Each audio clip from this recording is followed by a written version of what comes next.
This hour of the Costa Report is brought to you by IBM. Big data at the speed of business.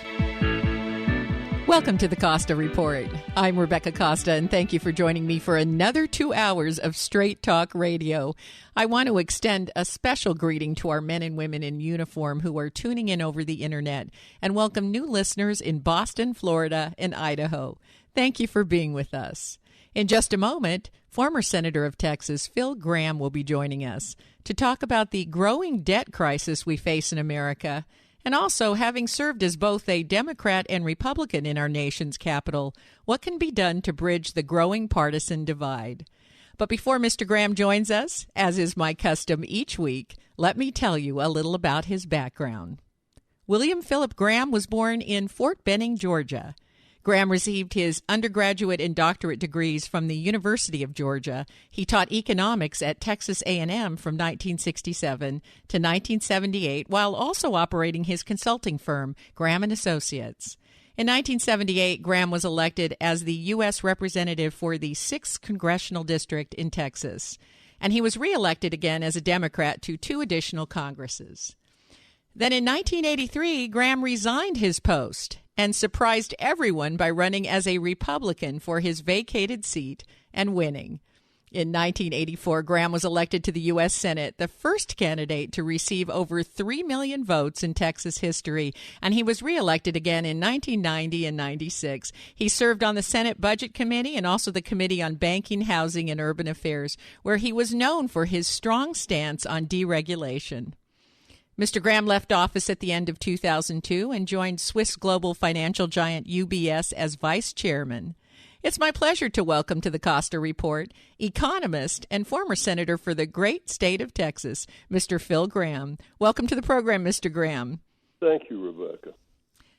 Now, before we get into the subject of government debt and how we're going to dig out, I wanted to tell you that I was deeply moved by the story that you've told about your mother working 2 shifts to keep the family going and what the opportunity meant to her to own her own home. And as I understand it, a finance company offered her a mortgage that a bank wouldn't make. Is that right? That's right. Can you tell our listeners that story? It had a little bit higher interest rate, but she paid it off. And by the time my mother died, any bank in town would have loaned her money.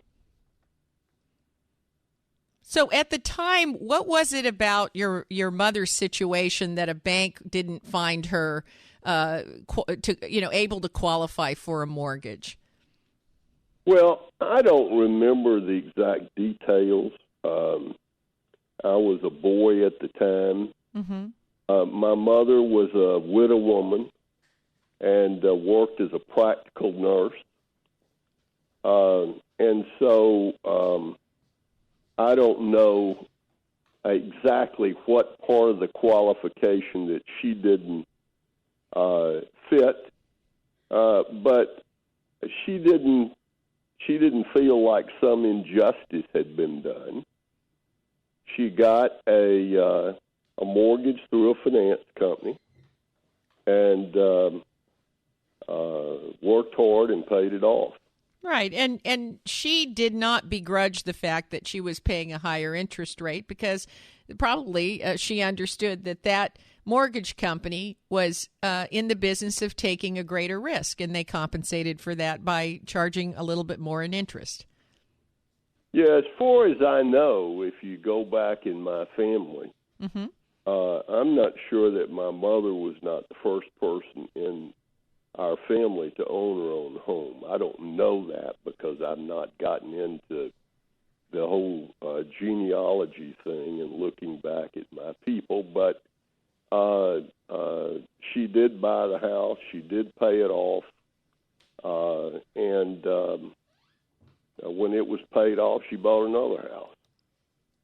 Now, there's no question that childhood experience helped to shape some of your opinions later in life about the need to deregulate the banking industry so that there'd be more flexibility in loans and other products and that can be offered. Is that right? Well, I think everybody's childhood experience affects their thinking. My childhood experience certainly created in my mind or reinforced in my mind that in America hard work pays off, that there are not really any limits to what people can do if they're willing to work hard. I admired my mother because she worked hard, she sacrificed. My brother went to college. Nobody in my family had ever graduated. He was the first person in my family ever to graduate from high school. So I guess growing up really did two things. One, it convinced me there was no limit to what you could do in America if you were willing to work hard. Mm-hmm. My mother's view was you don't have to lose if you're willing to pay the price. Mm-hmm. If you're willing to start sooner, work harder, and know more than anybody else, you're not going to fail in America. That's right. And you're a big believer in relaxing regulation so that there would be more opportunity. And the fact is, even the sharpest economists in the world couldn't have foreseen the subprime mortgage collapse coming or the recession coming. I mean, while my mother got, I guess, what you would call a subprime mortgage, mm-hmm. it wasn't guaranteed by the taxpayer. I don't think the taxpayer should guarantee those mortgages. I consistently opposed the quotas set by the federal government on Freddie and Fannie. Yes. I consistently opposed their big portfolios of subprime loans, which really allowed them to engage in a giant financial arbitrage. So don't get confused. The fact that my mother was a widow woman who got a mortgage through a finance company mm-hmm. didn't convert to me supporting federal guarantees for subprime loans. Nobody has a clearer record on that. Yes. And what happened is in 1995, the federal government started a housing policy where they required 30% of all the mortgages bought by Freddie and Fannie to be subprime. Yes. And by the time the wheels came off, that was up to 56 cents out of every dollar. Mm-hmm. So I knew that was extraordinarily dangerous, and I knew it was bad policy. Now, why do I support competition?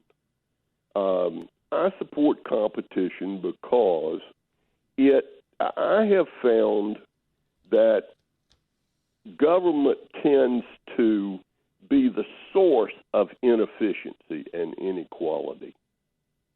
That government regulations often hurt the very people that they're supposed to help. Yes. And I grew up in a world where we didn't want the government to help us.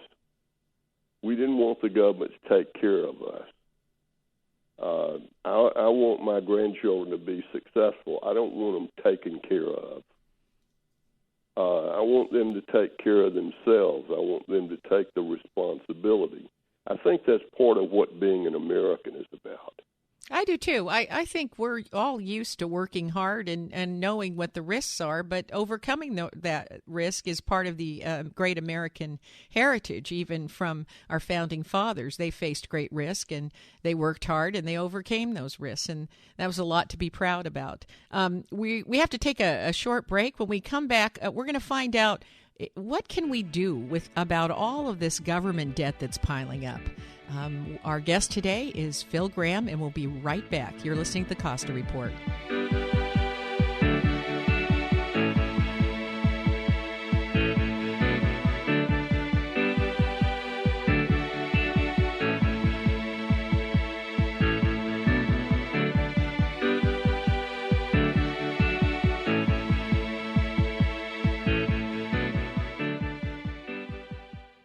Big data is changing the way organizations work. From data-driven marketing and ad targeting to the connected car, big data is fueling product innovation and new revenue opportunities.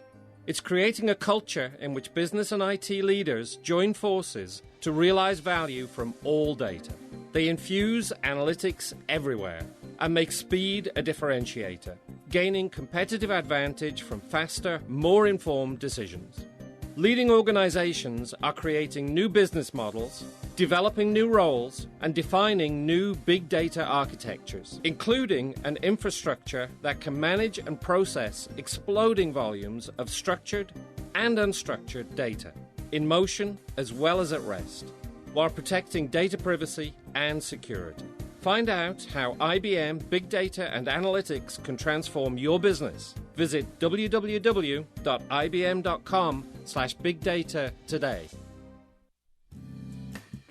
Now, if you've been listening to the Costa Report, you know that I'm a big fan of wines by Caraccioli Cellars. And today I'm here with Scott Caraccioli, who's one of the brains behind the most memorable wines money can buy. So I have a question for you. How did your family get into the wine business? 2006, my father, his brother, and uncle were really playing with the idea of planting a vineyard, and planting a vineyard turned into making a bottle, turned into making sparkling wine when Michelle came into the picture. So it was really kind of an organic situation, us being in agriculture in the Salinas Valley, and then the extension of that went to grapes, and here we are today.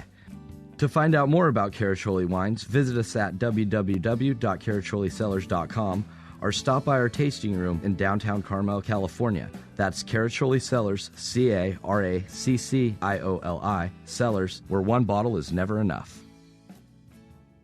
Hi folks, Warren Knox here of Knox Roofing. Are you aware of the 10 most wanted? Miss Sally Sunshine, she'll bake your underlayments to a crisp. Mr. Douglas Fir, known to crash into your roof without any consultation or hesitation. Mr. Forest Fire, if you don't have a fire-resistant roof, he'll toast you when he comes through your town. Mr. Joe Blow Roofer, consider him armed and dangerous. He'll take your money and leave you with a disaster waiting to happen. Mr. Raging Rain will get into your nooks and crannies and soak you. Miss Windy Storm, she'll give your roof a royal lift when you least expect it. Mrs. Frida Frigid, her cold temperatures will crack your old shingles. Mr. Hal Handyman, he'll break more tiles and scuff up more shingles than cleaning your gutters are worth. Mr. Raunchy Rodent, he'll chew a hole into your home and he'll make it his own. And last is Mr. Old Man Time. This man will visit every roof sooner or later, and when he does, your time will be up. Okay, call Knox Roofing to keep the 10 most wanted out of your home. 461-0634. Thanks, folks.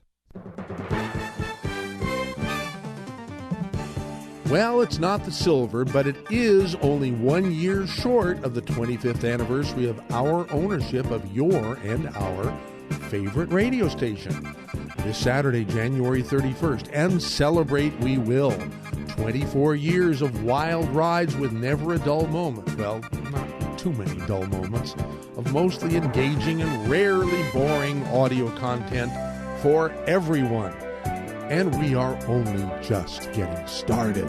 So, y'all are invited to join me along with our good friend George Norrie and yet another major radio industry titan to remain a secret on the next KSCO special this Saturday, 10 a.m. to 12 noon, right here on It's About Time. We had some real fun radio, AM 1080 KSCO.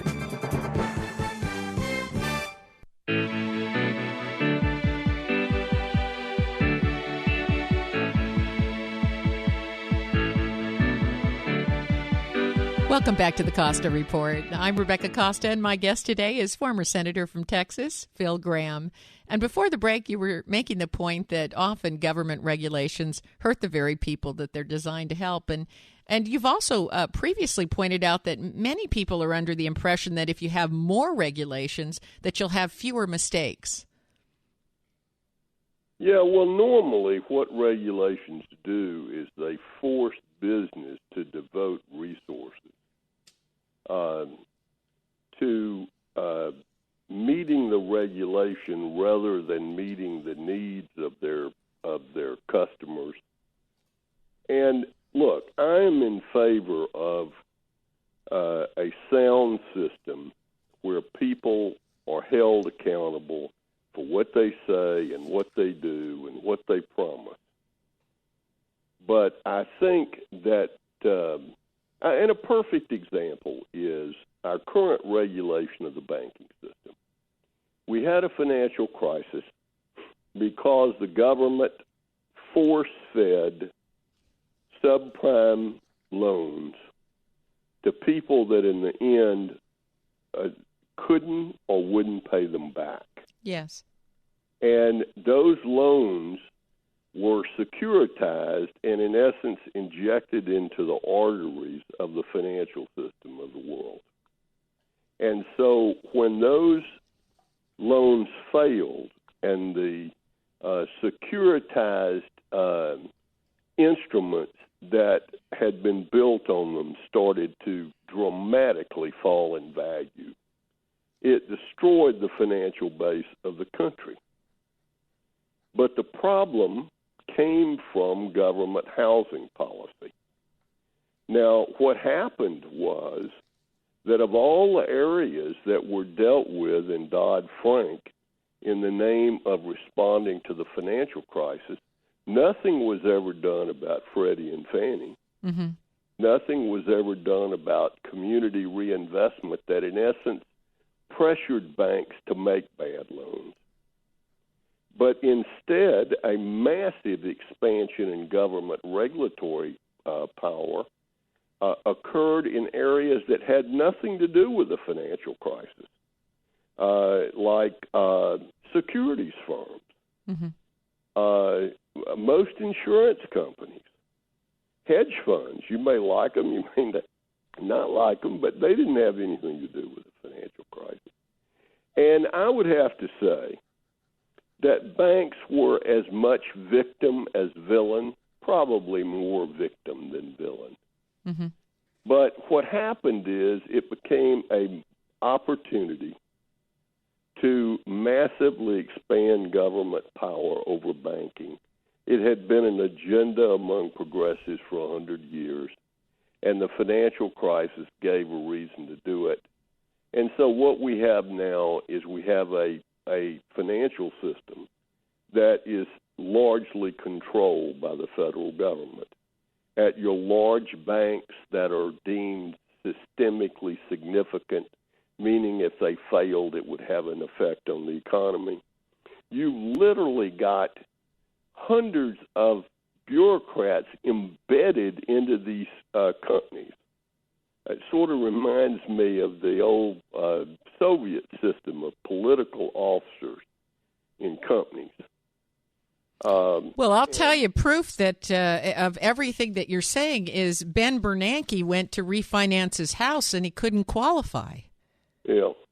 Well, I don't know how much proof we need that the banks are have so much regulation and so much stipulation about loans that they can make now that they can't even make a loan to Ben Bernanke. Well, I had an interesting little thing that all my credit cards had been in my wife's name all these years.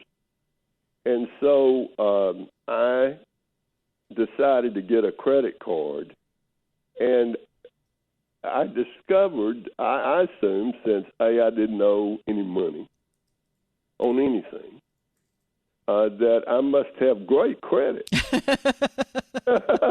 Yeah, it shows you how laughable. Senator. I got a credit card that had a limit of $2,500. It has nothing to do with whether the fact that you've always paid. In fact, they don't even give you a good credit score if you owe no money. You never borrow any, and you never spend any money. Well, that's the worst credit score you can get. I had no credit score, even though I have perfect credit. So anyway, it's taken me a while. I explained to them, hell, I work all over the world, and so, in some places wouldn't pay my hotel bill. So anyway, but over time, I gradually have gotten it fixed. But it's a crazy system. I remember when I was in commercial banking, when I was in college, I worked for the CNS Bank in Atlanta. We still made loans based on people's character. Boy, you can't do that today. No. No, I don't think anybody would disagree with you. And you know, the days when you could do a stated income loan based on your assets, those are gone too. I mean, if anyone's ever been, all these retirees that don't have a pay stub anymore, I hope they hold on to their houses, because if they try to buy a new house without a pay stub, you're in trouble. Yeah, well, you can see why they want proof, given all the millions of people. But your assets ought to be enough proof. You know, I mean, I know, millionaires many times over that are having a hard time getting a home loan, and I can't make heads or tails out of that. But I think what you're saying is absolutely true, and has and I personally experienced it myself. Now, I want to switch gears here for just a moment and talk about the debt that, we're talking about the U.S. and our monetary policy. We're up to $18 trillion in debt, and that's about $56,000 per citizen. But what's more disturbing to me is that if you divide that debt amongst taxpayers, it's gone to about $160,000 per taxpayer, and it doesn't seem like there's any plan to stop this hole that we're digging. So, as an economist, and I only have a couple minutes here, and I'm unfortunately going to have to take a break. But as an economist, how does this all come to an end? Well, it's going to come to an end when we start changing government programs. Not only do we have all this debt and relatively little to show for it, but it's growing. It is going to grow as these entitlement programs expand, as we have more people retired and we have fewer people working. And the debt doubled during the Obama administration. Mm-hmm. But the underlying driving force is the modern entitlement program, which provides benefits where supposedly you're paying for your benefits, but the reality is they take your money and give it to somebody else, and then they're counting on somebody else coming in to pay benefits that will go to. Yes, we're going to have to go to that hard break here, but when we come back, let's pick up on those entitlements and whether they really, truly are guaranteed by the government or not. We have to take another short break. Stay right where you are. We'll be back with more from Phil Gramm. You're listening to the Costa Report.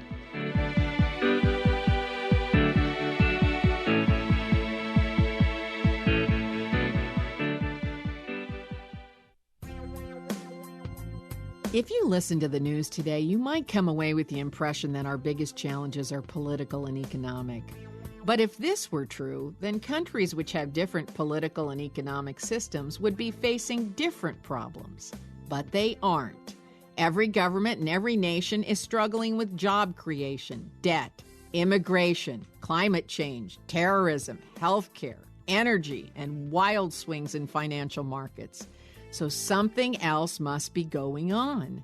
That's why I'm inviting you to get a copy of The Watchman's Rattle, a book which shows how the Roman, Mayan, and Khmer empires once faced similar challenges and what we can do to avoid their fate. Visit RebeccaCosta.com today and get a copy of The Watchman's Rattle, because once you do, you'll never look at the world the same way.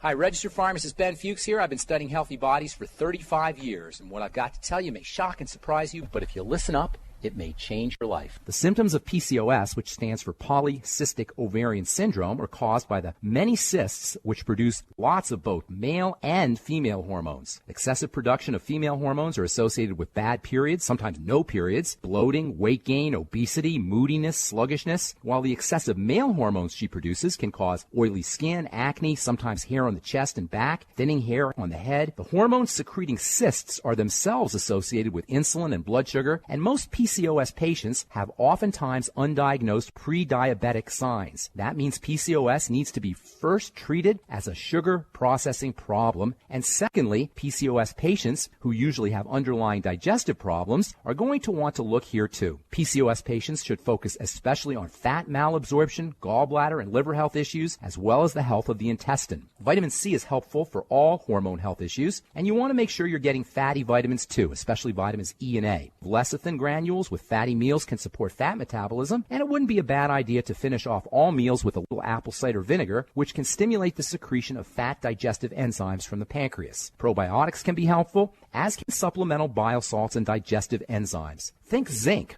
important for balancing hormones, and selenium, which has a stabilizing effect on estrogen. Some women can get relief by using progesterone cream. Pharmacist Ben here, urging you to go to kscohealth.com to order Beyond Tangy Tangerine, the Healthy Start Pack, and other nutritional supplements that I personally use and recommend. You can purchase these premium quality products at wholesale prices online at kscohealth.com. That's kscohealth.com. I'm the pharmacist that believes that staying healthy and strong is not only about medicine, it's about giving your body the raw materials it needs to do its work. Go to kscohealth.com. Make sure you check out the cool videos too at kscohealth.com. That's kscohealth.com. Oh, the pain. We're so connected that we get instant news, and the news is usually bad, which just adds to the stress. So how do you discover for yourself what is always happy, what's always at peace, what's always stress-free in any single moment? Even in a moment of tragedy, even in a moment of loss, even in a moment of heartbreak. To discover this for yourself is what we do in satsang, a meeting that gives you an opportunity to discover how stress happens in your life. How do you suffer, and how do you break free from that suffering? How do you realize what's always happy, what's always at peace, even when you're frustrated, even when things aren't going the way you want them to?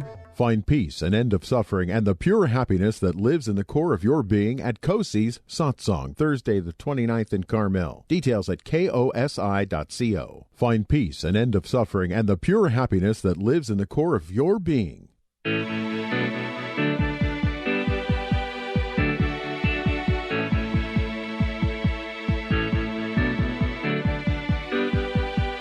Welcome back to the Costa Report. I'm Rebecca Costa, and if you're just joining us, my guest today is former Senator from Texas and expert economist, Phil Gramm. And before the break, we're starting to go into the heart of the debt problem, which are, of course, the entitlement programs. But Mr. Gramm, every time we try to tackle these programs, we've got the issue that by law, the government must pay out the entitlements, which they don't have the money to pay. And every leader is guaranteed to lose voters in the next election if they try to, cut benefits. Well, let me respond to that by saying that, let me just start with explaining the modern entitlement. The modern entitlement was born in a unifying Germany, a Prussian named Otto von Bismarck, who was a political genius, came up with the idea of taxing people who were working in the name of paying for their retirement, but instead of investing the money, using the money to pay retirement to people who had never paid any money into the system. In other words, just skip a generation. Normally to provide a benefit in the private sector, you've got to create wealth. Mm-hmm. But the government was able to redistribute wealth by having current workers pay for current retirees and future workers pay for current workers to retire. And Germany was a young country, very low average age. And, it obviously was a popular benefit. And what has happened is that virtually every Western country has adopted the Bismarck system, including the United States. Mm-hmm. Now, if you read the debate that occurred in the 1930s, and you read what Franklin Roosevelt said in the debate, you would believe that he was talking about workers paying in to Social Security and their money being invested on their behalf to pay them when they retire. Well, he wanted to quarantine that money. Didn't Roosevelt want to quarantine that money and was pushing for there to be some kind of laws to protect the money you put into these accounts? Well, it's hard to say exactly who wanted to do what. But what the outcome was that we ended up setting up a system where no wealth was ever created. No investments were ever made. The Social Security Trust Fund is simply a bunch of non-negotiable pieces of paper in a filing cabinet in West Virginia. And since no money was ever invested, no wealth was created, and so it doesn't benefit from what Einstein called the most powerful force in the universe, and that is the power of compound interest. Now, again, in the 30s, we were a young country. I don't remember the exact number, but it sticks in my mind something around 14 people were working for every person that was retiring. I think the average person lived to be about 60. You didn't get the benefits till you were 65. But what happened over time was that people lived longer and longer. Benefits became more and more generous. We had early retirement at 62. And now with labor force participation rates declining, with a lower percentage of the population working, the problem has even gotten worse. We then adopted the same system for Medicare. And so the bottom line is we have promised things that we cannot pay for. Now, I don't know what is going to happen, but I know that these benefits will never be paid for because society is not capable of making the payment. But this is one of the things I want to ask you. You're one of the smartest economists in the country, and you're not in Washington right now. And if anybody can speak the truth, it's you at this point in time. And I want to ask you, how is this going to resolve? Because we've got 1/3 of the country coming of retirement age in about the next decade. Well, we're already, baby boomers are retiring left and right. Right. And this problem is about to get much, much worse. If you look at the Congressional Budget Office projections, the deficit has come down partly because interest rates are zero, and so we're not paying anything to service the national debt. But as you get further out in the future and these entitlements cut in, these deficits come back with a vengeance. Now, here is the good news to the extent that there is good news. There's not much good news. The good news is that almost immediately someone challenged the Social Security system, and it went to the Supreme Court, claiming that they had a benefit. And the Supreme Court ruled that they had no benefit, that the system was a system that payments were in reality a tax, and no one had a guarantee of anything. Mm-hmm. Their benefit was what Congress said it was. And it's one of the most cynical cases given the whole debate about Social Security, but another argument for another day. So Social Security and entitlements have been changed many times. Reagan eliminated 3 Social Security benefits: the death benefit, the adult student benefit, and the minimum benefit in one vote on one day.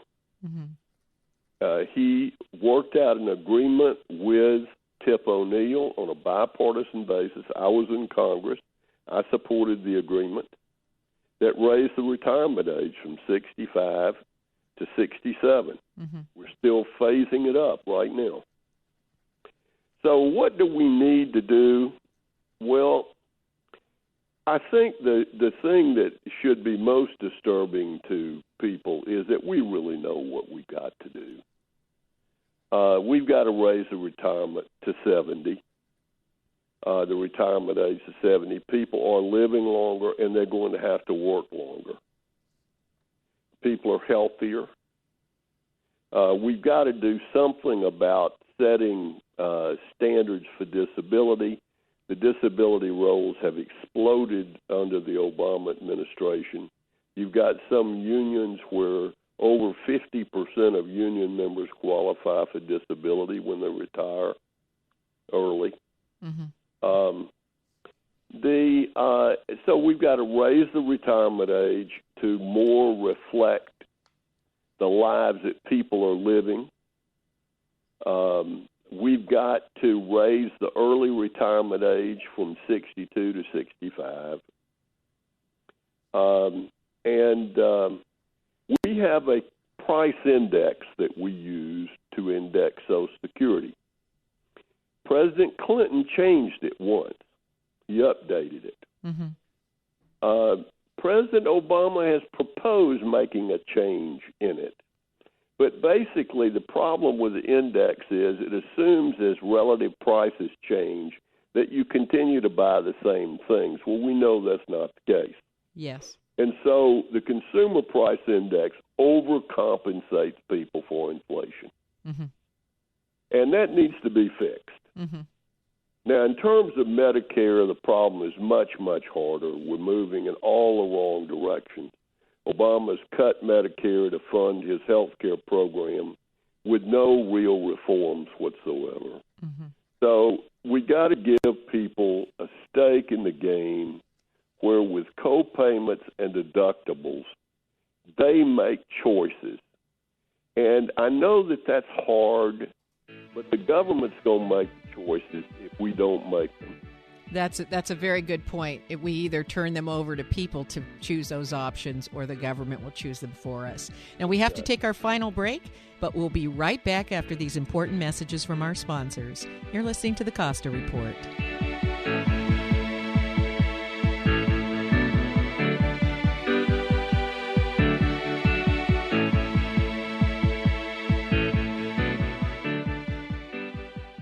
Do you love creating salads as much as you enjoy eating them? Hi, I'm Amy Tobin, cookbook author and culinary expert. Dole inspires fresh and wholesome dishes for any meal with their wide selection of salad blends and all-natural salad kits. From the mild and tender texture of sweet butter lettuce to the crunch of classic romaine sprinkled with colorful shredded carrots and red cabbage, Dole has over 30 salad blends to satisfy every palate. If you're looking for the ultimate in convenience, try Dole's unique salad kit combinations that include farm-fresh lettuces and vegetables, mouth-watering all-natural toppings, and specially made dressings. It's all you need to make a distinctively delicious salad. The possibilities are endless. Visit www.dolesalads.com for recipes and other ideas to feed your culinary imagination.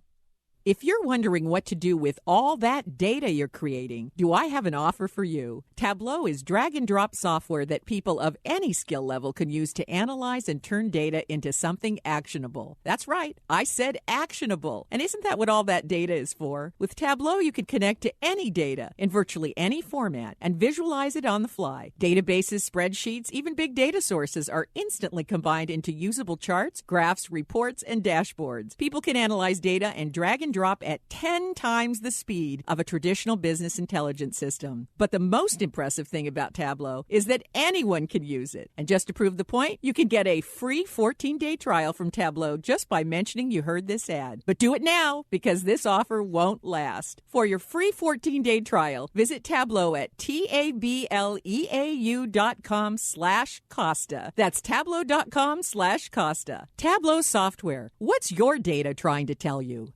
Physicians Medical Group of Santa Cruz. Independent physicians for independent people. Consider this. Hundreds of doctors in Santa Cruz County all working together to provide the care that's right for you. It's the reality for PMG patients. Since we're independent, we're free to employ best practices right away, saving you time, money, and delivering the best outcome through communication. Visit pmgscc.com.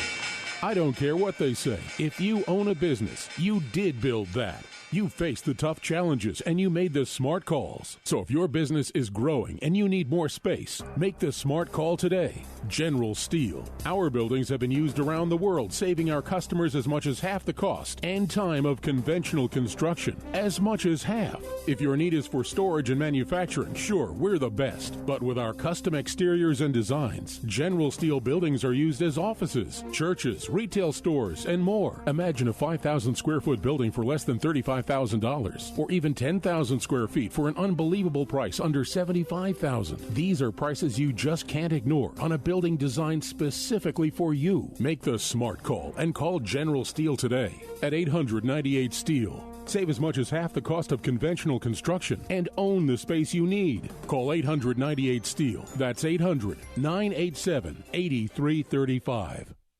This is Steph. This is Rob. Join us for Out in Santa Cruz Saturdays at 7 p.m. as we bring you the hottest LGBT topics and guests of the week. It's fun, it's fabulous, and we don't shy away from controversy. Visit OutinSantaCruz.com for past shows and more.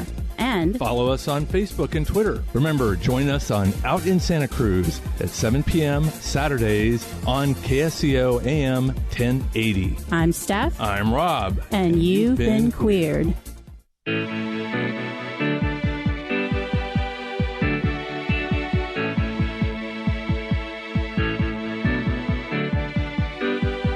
Welcome back to the Costa Report. I'm Rebecca Costa, and my guest today is Phil Gramm, and we've been talking about government debt and entitlement programs.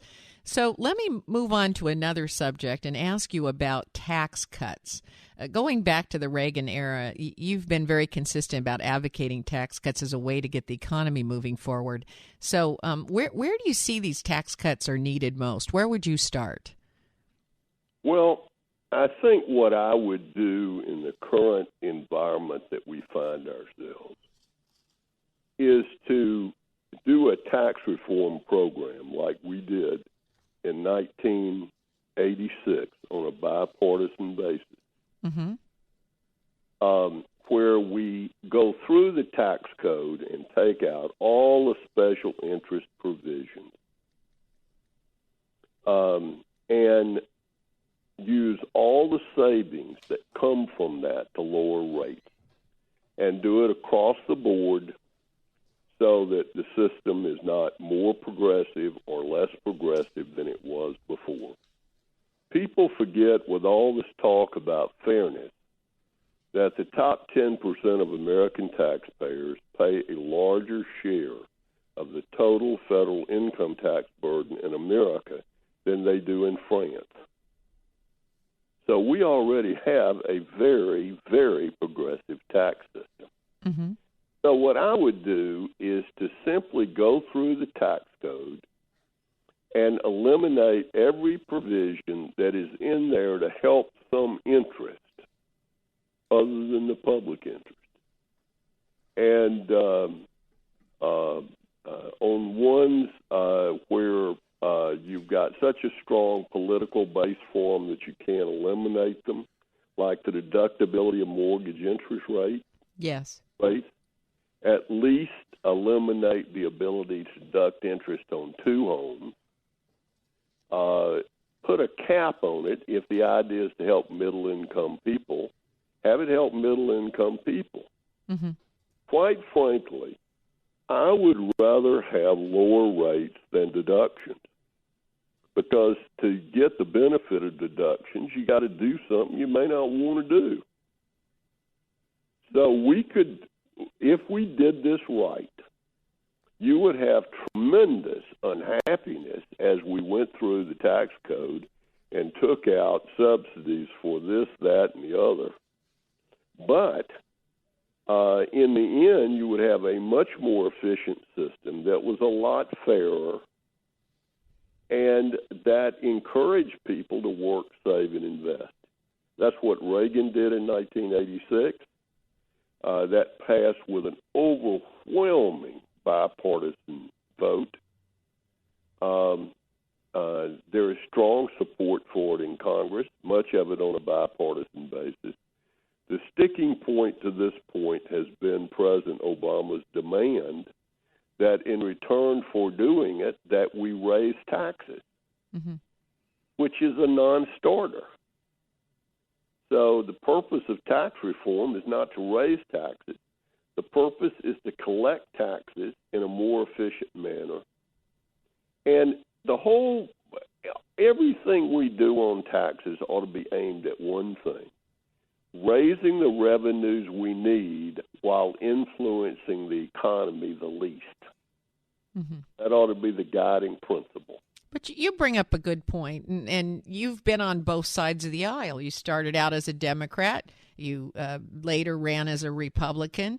But as you watch the White House and the Congress right now, GOP-dominated Congress, how's that going to get resolved? Because we've got a lot of problems on the table, problems that have been with us for one Congress after another, one White House administration after another, and they're exponentiating. I mean, it might have started out as a snowball the size of a hand. Now it's the size of a building. Well, here's the problem. We've had, in my political lifetime, we've had two presidents who were very effective in working with Congress. One was Ronald Reagan, and one was Bill Clinton. And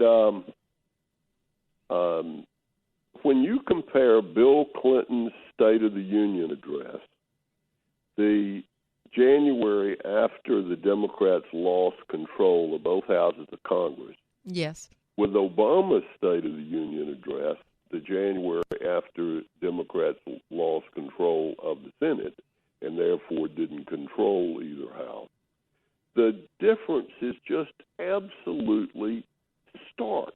How would you characterize that difference? Well, in essence, Bill Clinton said, I got the message. The age of big government is over. He worked with Republicans in Congress to control spending. He cut the capital gains tax rate. We balanced the budget. We actually had a 3-year period where we reduced the debt. Reagan, as I've said before, never would have had a program because it was a Democrat-controlled House by a substantial margin had he not had bipartisan support on virtually everything. But they were people you could work with. They knew how to negotiate. They knew how to close a deal. I know this sounds bad, but I feel it's the truth, and one of the things about being old and out of office, you can say what you think is true. That's true. President Obama does not seem to understand that in dealing with people in a political setting, victory is not running over people.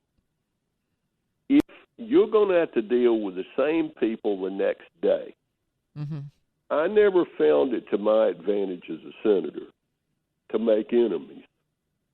And I think if you talk to some of the more liberal senators like Harkin or Barbara Mikulski, they're going to say good things about me because when I was out of power, I tried to be constructive. When we were in the majority, I tried to be sensitive to the minority. President Obama tends to think his approach is basically to run over people. Well, I'll tell you what, I always draw the comparison that it's like fighting with a family member. What's the point? You're going to see him at Christmas, Thanksgiving, the next wedding and funeral. There's no point in picking a fight with your family. Well, I don't know. I will say about Clinton that he had a pretty liberal agenda when he was elected. He wanted to basically take pension funds and have them invest in projects that had social benefit, a very radical idea. He had the Clinton health care bill where he actually told you what he was going to do, something Obama never did. But when the public said no, he realized that his responsibility was leading the country, And if they didn't want to go where he wanted to go, his job was to take them where they wanted to go. Yes. And I've always admired him for that. Yeah, well, that's the responsibility for, I think, any leader that's elected by the people. You're acting there. You're acting in the public good. Unfortunately, partisanship. Unfortunately, Senator Gramm, I could talk to you for hours. We are out of time, but before we let you go, I want to thank you for making time to speak to us today, and also for your service to our country. Thank you, Mr. Gramm. Listen, I enjoyed every day of it. Thank you very much. Thank you very much. If your station is leaving us after this first hour and you have a question or a comment to make about our interview with Phil Gramm, you can email me at RebeccaCosta.com or drop me a note on Facebook, Twitter, or LinkedIn. And speaking of mixing things up, in the studio here, my guest next week is the popular talk show host and author Thom Hartmann, who says it's time to amend the Bill of Rights to include the right to work, and that we have to raise the minimum wage to make America stronger. Thom Hartmann just delivered his version of the State of the Union address, and I know you'll all want to hear what Mr. Hartmann has to say, so don't miss the always outspoken Thom Hartmann next week on the only weekly news program that puts policy ahead of politics. I want to take a moment again to thank our guest today, Senator Phil Gramm, for taking time to be with us and to weigh in on our nation's debt issues and how we might solve those. Now stay tuned for the second hour of the... I just knocked my coffee over, and Sam is looking at me saying, Rebecca, get to your tagline. All right, we will get to our tagline. Now stay tuned for a second hour of Straight Talk Radio. You're listening to the Costa Report.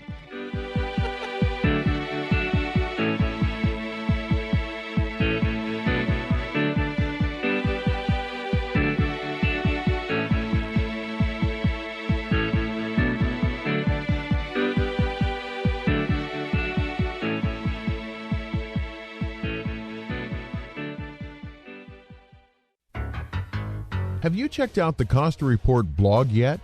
Well, what are you waiting for? There's no quicker way to find out what newsmakers are saying than the Costa Report blog at RebeccaCosta.com. It's where the former CEO of Apple and PepsiCo, John Scully, predicts where the next tech breakthroughs are going to come from. And also where Trent Lott explains why a GOP reversal of the Senate nuclear option will signal real change in our nation's capital.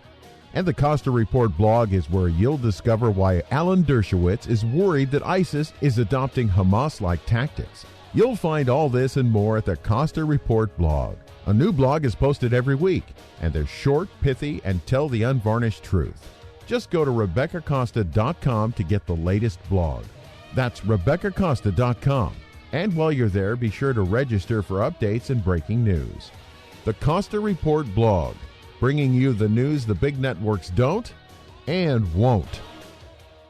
Is your dull commute getting you down? Are you tired of driving the same boring car every day? Come on down to North Bay Ford and check out a brand new 2015 Mustang with 3 exciting engine options and tons of packages to choose from. Hi, I'm Elliot Geis, and I'm inviting you to help celebrate 50 years of production of Ford's all-American pony car. Making a comeback as always is the Mustang GT with its legendary 5-liter V8 for the folks who just gotta go fast. Looking for a tamer ride and easy cruising? The standard V6 could be the thing for you. And introducing for the first time in over 30 years, a 4-cylinder EcoBoost that'll get you over 32 miles per gallon and still blow your hair back off the line. Discover how much fun you can have commuting in the all-American pony car. Go to North Bay Ford and test drive a 2015 Mustang. Why wait to get into that car you've always wanted? Do yourself a favor and check out a brand new 2015 Mustang, now with 3 engine options and stunning performance packages. Down at 1999 SoCal Ave, Santa Cruz, or on the web at northbayford.com.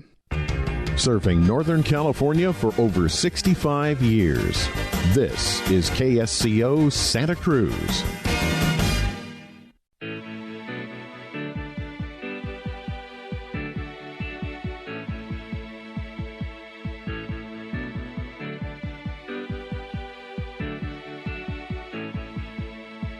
This hour of the Costa Report is brought to you by Tableau Software and Dole Food Company. Welcome back to the second hour of the Costa Report. I'm Rebecca Costa, and during the first hour we spoke with former Senator from Texas, Phil Gramm. And if you happen to catch the beginning of our interview, I thought the story that Mr. Gramm tells about his upbringing explains an awful lot about his views on monetary policy and deregulation. In case you missed the opening, Mr. Gramm's father suffered a major stroke shortly after he was born, which left his mother to care for the family. His mother was a nurse, and she worked 2 and 3 shifts to keep things going. And one of the things that Gramm recalls was that a mortgage company was able to make his mother a loan to purchase a house that the banks in those days could not. She was a risky candidate for a home loan, working these multiple jobs and as a sole supporter, and so the banks were not going to lend her the money. But a mortgage company stepped up to the task. They were willing to help her get into a home, but at a much higher interest rate than the bank, almost 50% higher. And this is the way that mortgage companies offset the risk that they were willing to take. But in Gramm's case, the family was happy to be able to own their own home. And they understood that the higher interest rate was what they'd have to pay for that privilege. And his mother worked hard and paid that mortgage off. Now, the reason I wanted to open with that story is to set the stage for what happened during the subprime mortgage collapse and the subsequent danger once invisible financial organizations suddenly found them, invincible financial organizations suddenly found themselves in. Because much of Gramm's view on economics, I believe, were shaped by these early events. He's been a lifelong advocate of deregulation and also tax cuts. Because he experienced firsthand what regulation and high tax burdens have on working class families like the one he grew up in. But you heard me earlier when I posed the question as to whether there's a difference between government regulations and oversight. This concerns me a little bit. We don't want regulation, but we want oversight. A lot of folks these days complain that corporate interests have taken over and they want more government oversight, but they also talk out of the other side of their mouth and say they don't want government regulations or intrusion. And I don't mean to be flippant here, but I have to tell you, I don't understand how you can have one without the other. Isn't oversight the same as regulation? I mean, in order to enforce something, you have to have something to enforce, which means a law or a regulation. But Gramm makes a good point when he says that people who want more government regulations are hoping that these measures will somehow reduce the number of mistakes or close up opportunities for abuse. And actually, it really doesn't work that way. Okay, so how about an example, Rebecca? I mean, let's not go into philosophy. Give us an example. Well, let's take something as simple as the U.S. tax code, something we talked about in the first hour. It's up to 75,000 pages today and growing. And the reason it skyrocketed from 400 pages to 75,000 in such a short period of time is simple. Experts were trying to close up the loopholes.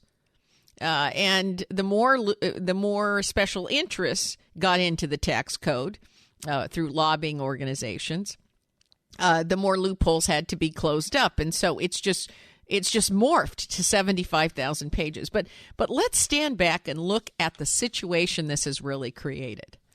When you have a 75,000-page tax code, it makes it possible for a company like GE to hire a building of accounting and tax experts to comb through that 75,000 pages and find perfectly legal ways for the company not to pay 1 cent in taxes.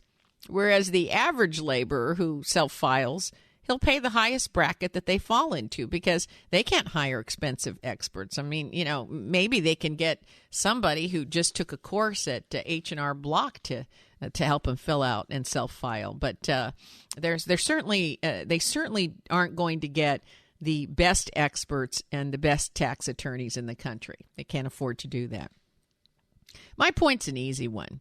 The more complex regulations and laws get, the more they favor the wealthy and the most resourceful in society, and the easier it is to hide abuse. And I'm not just talking about tax regulations. I'm talking about criminal laws, business and environmental regulations, everything. Complexity stacks the deck against small businesses, the working class, entrepreneurs, and the middle class. And this is the reason that the great financial divide is growing. It turns out that curing that divide actually might be a lot simpler than we ever thought. All we need to do is make things simpler. Make investing simple. Make banking simple. Make home loans easy to understand. These complex derivative credit default swaps that brought the financial institutions down were so complicated that even experts couldn't figure them out. So, Paul Volcker has come forward, and he agrees with me on this point. We need our leaders to streamline all of these regulations, all of these laws, and make them much simpler so that the person on the street can understand them and act on them. Complexity is a difficult beast to tame. And the more data we generate and the longer the list of laws and regulations get, the more we have to lean on technology to help us navigate through all of it. And the more we need leaders who will streamline systems so that we all have a fighting chance.